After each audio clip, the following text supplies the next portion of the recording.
family were expecting. They knew that. So we don't know, but this seems to be suggesting that what was an offer from them was an acceptance that there was collusion and the apology, that this would trump that we're offering. The apology was never mentioned in the discussions, and it's clear from our submissions, but not once did we say we have to have an apology. That's key to us, and one has to ask, what's he apologising for? Did they accept it was collusion? Yeah, they accept. He is accepting the findings of Corey and Stevens, but until they have a proper examination in a transparent fashion as to what exactly went on, I think an apology is premature. It's okay to say yes, there was collusion. Who colluded? What was the nature of the collusion? How high did it go? I want to know what he's apologising for. An apology is not something that will satisfy me and my family. Peter, is not the greatest weakness in a paper review the papers that are not there? I mean, you have a government now that accepts that there was collusion, but one assumes that those areas of military intelligence and special branch intelligence are not going to leave a paper trail of decisions, a paper trail of direction, that they're not going to write collusion down. Is that not the huge weakness? No, that's not a weakness at all. I think the point is that what has to be done here is, first of all, you look at documents. Second of all, you examine the documents, and you look at those documents to see whether or not there are any other documents referred to in those documents, or any other witnesses referred to in those documents. That's the way it's done. And you're talking about a paper trail. There might very well be a paper trail if you examine the papers. But if you're not given any opportunity to examine the papers, then you won't be able to look for a paper trail. But I think there was. What I'm talking about is the documents that are not there. That won't be there. That's the document. There may be documents that are not there, but you will find, I think, and you possibly find documents that are actually referred to documents that are not there. So then you then ask the question is, why are those documents not there? So you're right. There will be documents that are not there. That happens in all inquiries, that there's so much material, but you're still entitled to examine it. You're entitled to have a challenge to what's been produced to you.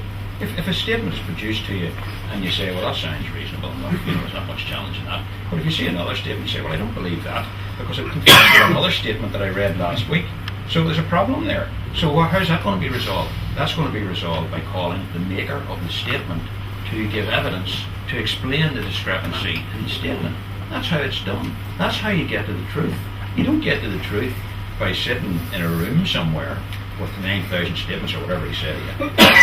You don't get to the truth by reading 9,000 statements. By the time you get to the end of the road, you've forgotten what you read at the start. You just don't get to the truth. It's not a truth mechanism. In an inquiry, Peter, who are the main witnesses that you would want to see answer the questions that this family have? I don't mean you to, in a general sense. I'm not asking you to go into the specifics. There are a whole range of witnesses. We all know, investigative journalists like yourself have commented on this. Investigative journalists have found documents, have produced documents, published documents. There are a whole range of witnesses that are relevant in this case, who have produced statements and who can shed a lot of light on what went on over that period. There are hundreds of people who would be relevant witnesses. So do you believe that, obviously the campaign was on, you've seen anger even when you were earlier in the week, do you believe there's any chance of changing the mind of this government led by this honourable man? We are reviewing our options with regard to what action we can take in respect of that. Whether the review goes ahead or not, I think that our campaign will go on.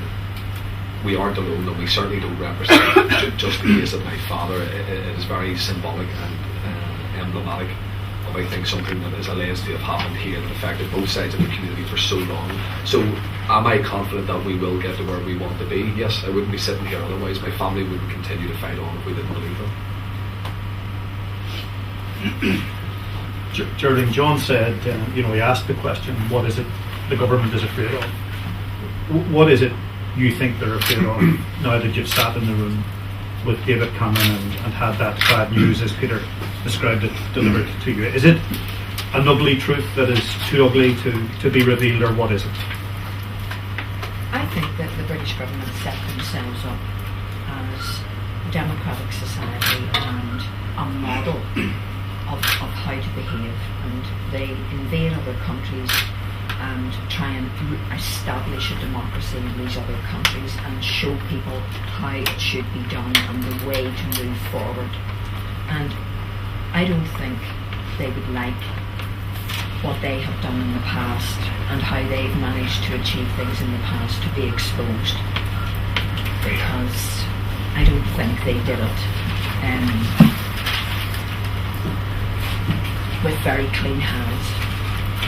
Charlie, can I just ask you, how would you describe the atmosphere in the room that day? I mean, Peter has said that they scampered off out of the room after they delivered their message. Can you just describe to me what it was like? Well, it started off very well. The Prime Minister, said he was glad we'd come. He was very interested in the case. He wanted closure in the case. He had been a very young man. He was only 45 or something. So this all happened a long time ago when he had nothing to do with the government. So he wouldn't feel that he was treading on anybody's toes, or he wasn't beholden to anybody. He could come into this independently. He admitted that there had been collusion. I think he said it would be important to see how far up the chain of command it went. And I was sitting there thinking, gosh, this is quite optimistic. This is a very optimistic beginning. And he was apologising. He said he was sorry. And then he said, so what we're going to do is have a review. And I went, in my head, review? No, not the right word. And it just started spiralling downwards from there. And I said, well, what do you mean a review? And he said, well, we're going to appoint a very eminent man, impeccable credentials.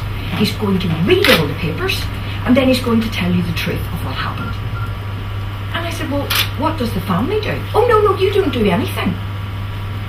It'll be very quick. He'll do it in just over a year, so you just wait. And then you'll hear his decision, and then you'll know. And as you can imagine, the atmosphere was very charged. And he just kept repeating how wonderful this was going to be, how great the guy was. And I mean, I have no qualms about Mr. It wouldn't matter who they had appointed. It's the mechanism.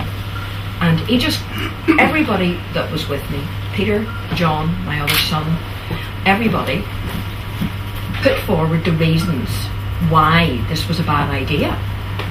And we said, look, you did yourself a great service over bloody Sunday. You stood up to the mark, you were counted, and it was great. You're doing yourself a big disservice now. And he just kept repeating that this was what to do. And I was so angry. I just said, I just have to say this meeting is at an end.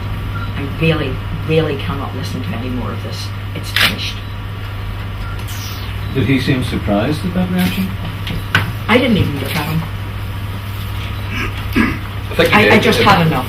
We said to him in the meeting that we were surprised he was surprised, especially given the context of what our position had been with his officials and his government over the past 12 months, to come in and offer something that hadn't been discussed and then to express surprise at our reaction. We found very difficult to understand. How did he express his surprise? We obviously made the points that we have made since the meeting on Tuesday to Mr. Cameron very directly. He said that no, I really do think this is the best way. I think the family should the family should endorse this. He kept trying to sell this. He kept trying to sell the credentials of Mr. De Silva, and really his body language, and more so the Secretary of State's, was laughing. I want to portray this accurately, I suppose Peter can come in, but especially the Secretary of State, whenever he was trying to get into the conversation when we were quite heated, was almost, no, let me explain it to you. You obviously aren't getting this correctly, because once I explain it to you, then you will realise that this is what you want, and we are here to tell you what you want, which I think, on reflection, showed a very high level of arrogance to take a family in who have been campaigning so publicly for 22, 23 years, and then tell us what we want and tell us how we want to get there. And I think that undertone was present in the meeting, and I think that's why the meeting became so charged. And that is why we said to him, look, how can you be surprised by this reaction? You know, this isn't a meeting that has been called in a vacuum. This is a meeting at the end of 11, 12 months of discussions. So that's why we felt particularly insulted that he was surprised by our reaction to the proposal. He also said, I think, just in relation to that, I think the view, the response was, you're going to get the truth here. What's the problem? You get the truth. It doesn't really matter how you get there. You get the truth. This is a quicker way, we think. This is the most effective way, we think. And what's the problem? We're giving you the truth. This is how we're going to do it. And that was the response, to the criticism of the decision. Yeah, there was a statement. There was a comment put out that Owen Patterson was supposed to have said that when he met with me, I said that it didn't matter. The method didn't matter. All I was interested in was the truth. Well, I can categorically state that I would never have said that, because the method does matter, and it matters very greatly to us, and it matters to other people. I mean, in the 23 years that I have been campaigning, and as various pieces of information came to light, I mean, I've explained this before, before the word collusion was ever in public use, we used to say, we thought that there was something going on. Then it was proven that there was collusion. And I've had people come up to me saying, my husband or brother or uncle was killed, and I am convinced there was more to it than has ever come out.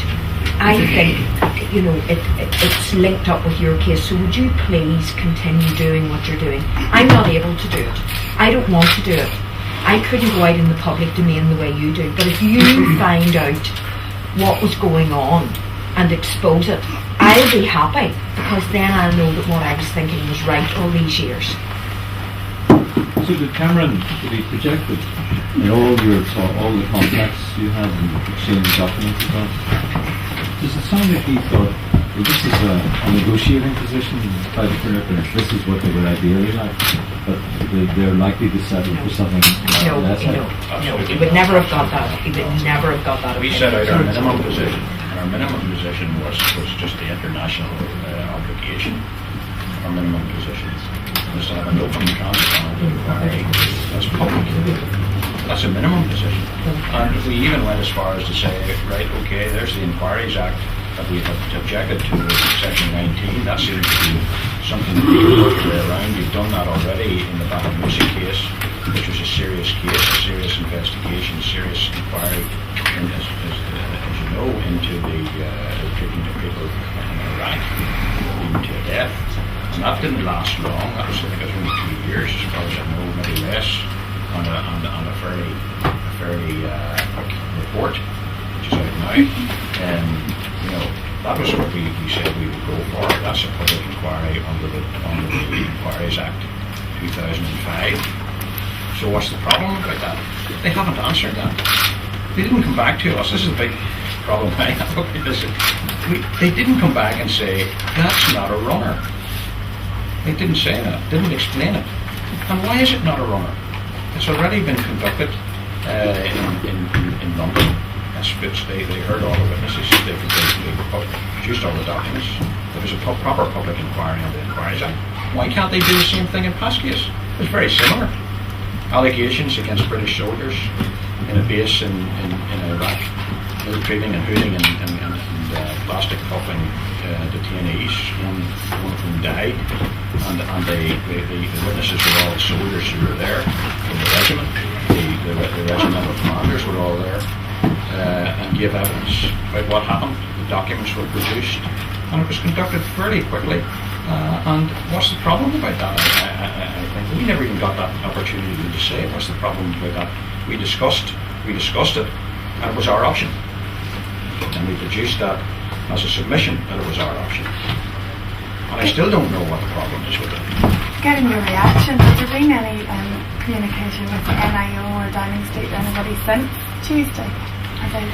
Yes, well, I spoke to the official who was at the meeting and told him what I thought about the meeting. I also asked him what exactly is being proposed here in relation to Mr. De Silva, and he reinforced my worst fears. I said there would be that Mr. De Silva would not be able to compel witnesses. He might actually ask for one or two people or more to come in to talk to him about statements they made, but the family would have no input into that, and that it would be conducted by Mr. De Silva himself. He thought that possibly the family would be, updated once or twice a week about what his progress is. He might even release some documents to the family. And I simply said, what's the point of that? So seeing documents isn't going to help us. We can't challenge the documents, and we can't see all the documents. We don't expect to see everything in a public inquiry. I have to make that clear. We don't expect to see everything, because there are some documents that in which the government will make an application that they're sensitive documents and shouldn't be made public, and will succeed with that application. We accept that. We accept that. That's a normal procedure, not just in public inquiries, but in any court proceedings. There are certain documents in which the government or the police can come along and say, these documents exist, they are relevant documents, but they shouldn't be disclosed. And it goes before the judge who makes a decision, and if he decides that they shouldn't be disclosed, then they're not disclosed. That's just the reality of a normal court process. We accept all of it. So, why do you think that the government did this? Why do they think they brought you to Downing Street knowing full well but they were not going to offer you what you wanted? I don't know. I just don't know. It doesn't make sense to me. It wasn't the way to do it. Do you think it's a massive error of judgment or something more sinister? I think at best, and to give them credit, at best it's a very serious error of judgment. At worst, I think it was a very symbolic rejection of what we have campaigned for, and I think it was a message. At worst, it was a message being sent to us very clearly, and victims in this part of the world, that do not expect to get justice once this government is in power. So they deliberately misled you, they deliberately told you on the 7th of October, gave you an indication that you were going to get what you wanted, or certainly close to what you wanted, but certainly not a review, which is the other end of the spectrum, or what you definitely didn't want. I mean, is that? The two positions can't be married. To have our position put so clearly for 12 months and get a phone call 5 days before the meeting to say PM's very confident the family will be happy. That can't marry up. So can I just ask, the redacted Finucane is supposed to be so damning. Is there any possibility that the Silva actually could bring out the truth? The redacted what? Sorry, Stevens. Absolutely. Mr. Silva, did you say? No, the redacted Stevens inquiry is supposed to be so damning. And Well, so first of all, Stevens is not an inquiry. That was an police investigation. Any police investigation is conducted behind closed doors anyway. So that's not an inquiry. And it's been produced and it's been spun by the government as an inquiry, as has Mr. De Silva's so-called inquiry, which isn't an inquiry either. A review of documents is not an inquiry. A police investigation is not an inquiry either. And what Mr. Stevens found, but it's supposed to contain the truth. there's a whole lot of material there uncovered by Mr. Stevens, a lot of statements, a lot of them published, as we know. But that is not necessarily the truth either, because you don't know. There's no way of challenging or examining the material. Even the Stevens material, there's no way of examining. Just on that, it's worth remembering that I saw Judge Corey, who was in the newspaper today, again being very critical as to what they have done with his report. When Corey conducted his review, he saw papers that Stevens hadn't seen. So I think the fallacy that Stevens is the conclusion, that everything to do with my father's case is contained within Stevens, that is a truth that needs to be challenged. It's quite clearly not the truth. Corey saw documents and had to refer them back to Stevens. So between Corey, between Stevens, I don't think anybody can categorically say, well, there you go, there's the file of Finucane, the truth's in there somewhere. Until you challenge, until you have somebody in the witness box saying something that is contradicted by other evidence or implicating somebody else, I don't think anybody can say categorically that the truth of Finucane exists in that pile of papers in that government building. Thank you very much. Thank you.